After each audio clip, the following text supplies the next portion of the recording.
Good morning sa lahat. Tara, basa na tayo ng ating libro guys. Magandang balita, Biblia. Today is 31 October 2024. Nandito tayo sa aklat ng Lucas chapter 7. Pinagaling ang alipin ng Kapitang Romano. Pakisabayan ako ng basa guys, nang pare-pareho tayo dito matuto sa salita ng Diyos at sa history na rin ni Jesus. Kasi ang New Testament, halos lahat parang nabasa ko mula sa Mateo yata is puro kay Jesus talaga. Tapos yung Old Testament na binasa naman natin dati is umpisa ng mundo kung paano ginawa at saka panahon ng mga tao sa Israel. So, yung history na to is hanggang kay Jesus. Mula sa paano ginawa yung mundo, yung daigdig, hanggang kay Jesus. Pinagaling ang alipin ng Kapitang Romano. Lucas chapter 7 verse 1, nang matapos turuan ni Jesus ang mga tao, pumunta siya sa bayan ng Capernaum. Verse 2, doon ay may isang Kapitang Romano na may aliping mahal sa kanya. May sakit ang aliping ito at nasabingit ng kamatayan. Verse 3, nang mabalitaan ng kapitan ang tungkol kay Jesus, nagsugo siya ng ilang mga pinuno ng mga Hudyo upang pakiusapan si Jesus na dalawin at pagalingin ang alipin. Verse 4, paglapit ng mga sugo kay Jesus, taimtim silang nakiusap sa kanya, siya po'y karapat-dapat na pagbigyan ninyo. Verse 5, sapagkat mahal niya ang ating bansa. Sa katunayan, nga po ipinagpatayo niya tayo ng isang sinagoga. Verse 6, sumama sa kanila si Jesus, ngunit nang malapit na siya sa bahay na ay nasa lubong niya ang mga kaibigan ng kapitan. Sila ay sinugo ng kapitan upang ipasabi kay Jesus ang ganito, Ginoo, huwag na po kayong magpakapagod.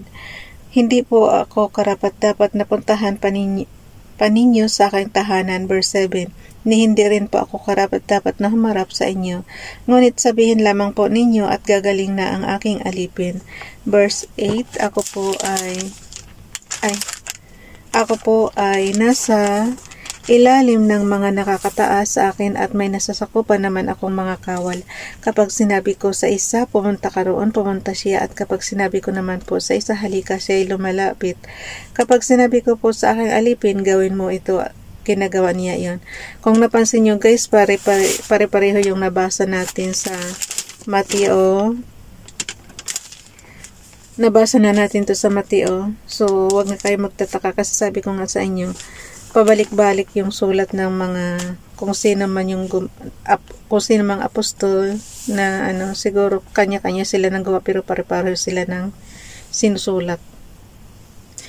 Iba lang ang may akda guys, tapos halos pareho talaga. Siguro experience nga nila yan kay Jesus, kaya pare-pareho sila ng sinulat.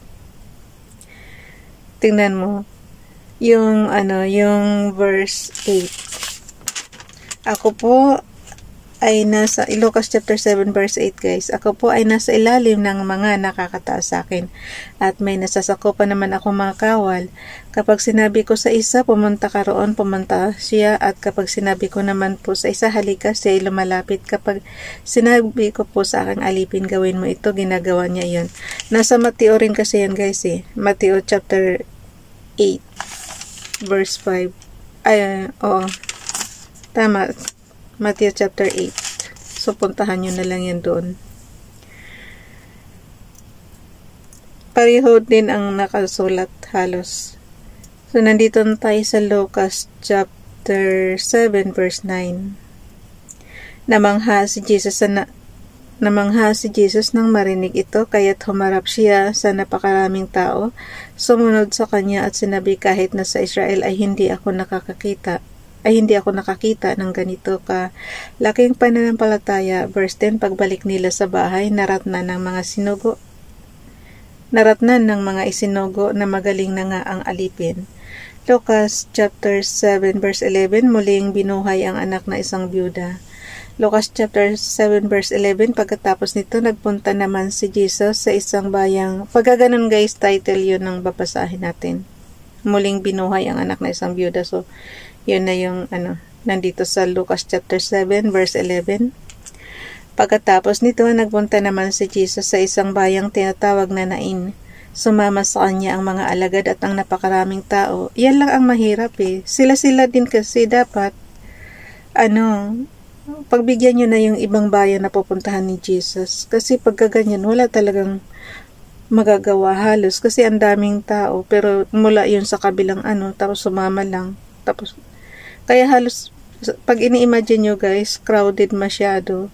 Kasi nga, yung mga dating niya, dapat kung saan pupunta si Jesus, ibang tao naman para gumaling ang iba pa na nangangailangan din ng katuruan niya.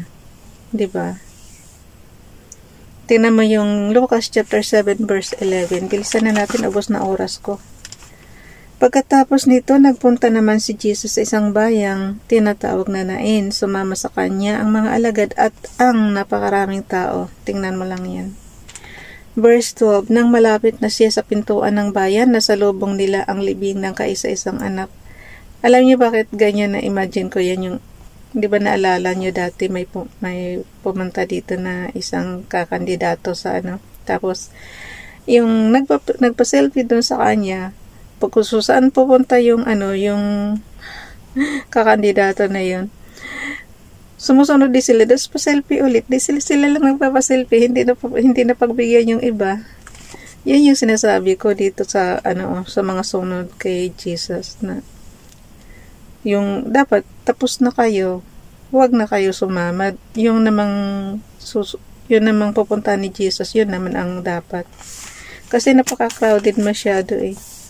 Hindi na tuloy maano yung iba. Dapat pantay-pantay. Kung mapapagaling yung iba doon, mapapagaling lahat. Diba? Ay, nako. Verse 12. Kasi selective lang ang tuloy, kasi hindi naman lahat, pagka ganyang crowded guys, hindi lahat makakalapit. Unless na lang yung katulad ng iba, talagang nagsisisigaw. Diba? So, mapansin siya. Okay, paano naman yung silent lang? Kaya nga katulad yung isa, silent lang siyang humawak sa sa clothes sa damit ni Jesus, kaya gumaling din. Paano yung walang lakas ng loob na magganon, di ba? So dapat pagbigyan nila, hindi. Wala lang, na-imagine ko lang. Okay, verse 12. Nang malapit na siya sa pintuan ng bayan, nasalubong nila ang libing ng kaisa-isang anak na lalaki ng isang byuda, napakaraming nakipaglibing. Verse 13, nahabag ang Panginoon ng kanyang makita ang ina ng namatay, kaya't sinabi niya rito, huwag ka nang umiyak. Verse 14, nalapitan niya at hinipo ang kinalalagyan ng bangkay at tumigil naman ang mga may pasa nito. Sinabi niya, binata, makinig ka sa akin, bumangon ka.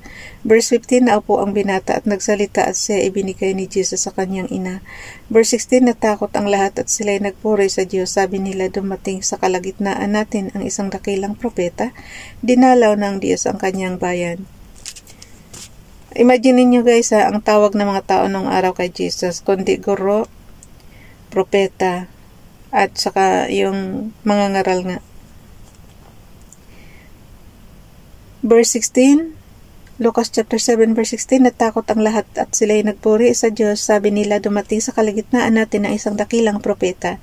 Dinalaw ng Diyos ang kanyang bayan. Verse 17, at kumalat sa buong Judea at sa palibot na lupain ang balitang ito tungkol sa ginawa ni Jesus. Ang mga sugo ni Juan na tagapagbautismo.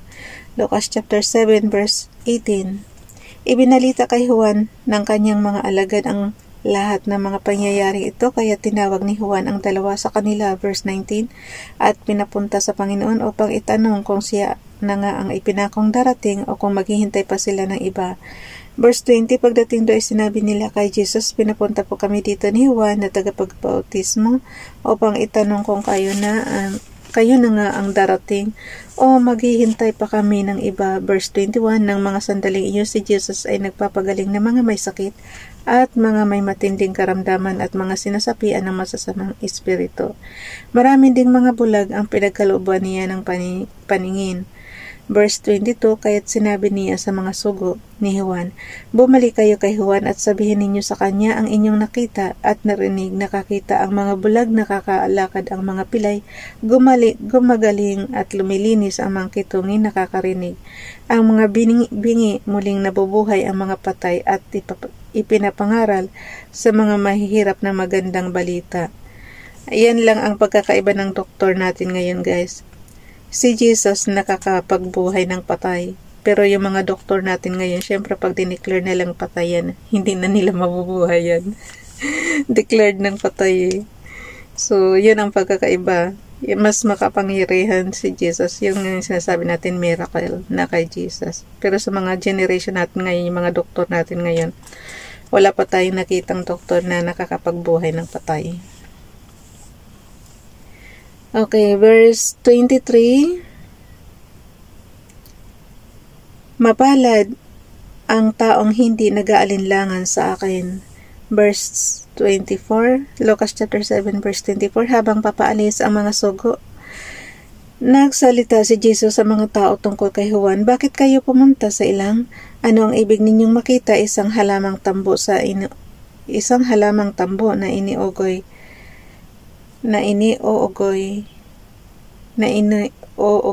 ng hangin. Anong inioogoy? Yung parang ano ba tawag niyan? Parang dinuduyan ba yan, guys? Inuugoy. Isang halamang tambo na inioogoy ng hangin. Verse 25, na inioogoy ng hangin. Yun nga, parang dinuduyan nga yan. Verse 25, ano nga ba ang inyong dinayo roon?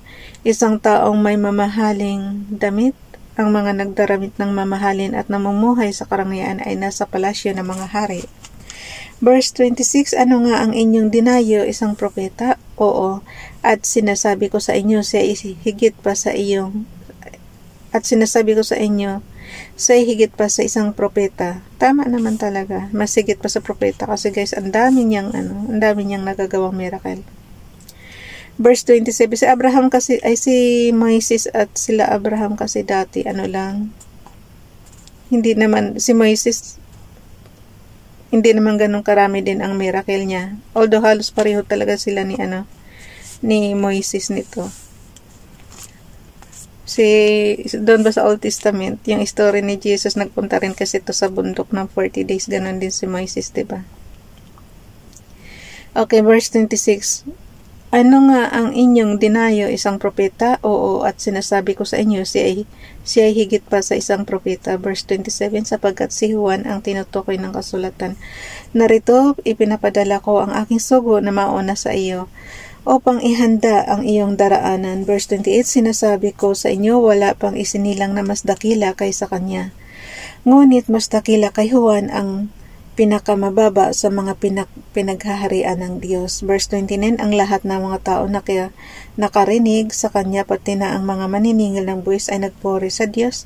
Ang mga ito'y binautismuhan ni Juan. Verse 30, ngunit ang mga Pariseo at ang mga dalubhasa sa kautosang Hudiyo na ayaw magpabautismo ay tumanggi sa layunin ng Diyos para sa kanila. Verse 31, sinabi pa ni Jesus, kanino po may ihahambing ang mga tao ngayon? Ano ang nakakatulad nila? Verse 32, ang katulad nila ay mga batang nakaupo sa palengke at sumisigaw sa kanilang mga kalaro, tinugtugan. Namin kayo ng plauta, ngunit hindi kayo sumayaw. Narinig ninyo kaming tumangis, ngunit hindi kayo nakiiyak. Verse 33, sapagkat nang dumating si Juan na tagapag-bautismo, siya ay nag-aayono at hindi umiinom ng alak, at ang sabi ninyo, sinasapian ng demonyo ang taong iyan. Verse 34, nang dumating naman ang anak ng tao, siya ay kumakain at umiinom, ngunit sinasabi naman ninyo, tingnan ninyo ang taong iyan, matakaw, lasinggo at kaibigan ng mga maniningil ng buwis at ng mga makasalanan. Verse 35, ngunit ang karunungan ng Diyos ay napatutunayang tama sa pamamagitan ng lahat ng taong namumuhay ayon doon. Binuhusan ng pabango ang mga paa ni Jesus. Lucas chapter 7 verse 36, minsan si Jesus ay naanyayahang kumain sa bahay ng isang Pariseo. Pumunta naman siya at dumulog sa hapag. Verse 37, nang mabalita ang kumakain si Jesus sa bahay ng naturang Pariseo, isang babaeng itinuturing na makasalanan sa bayang iyon ang nagpunta roon na may dalang pabangong nasa sisidlang alabastro.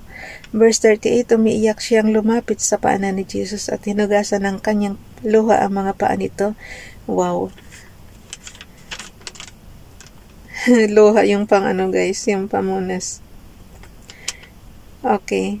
Verse 38, umiiyak siyang lumapit sa paanan ni Jesus at hinugasan ng kanyang luha ang mga paa nito.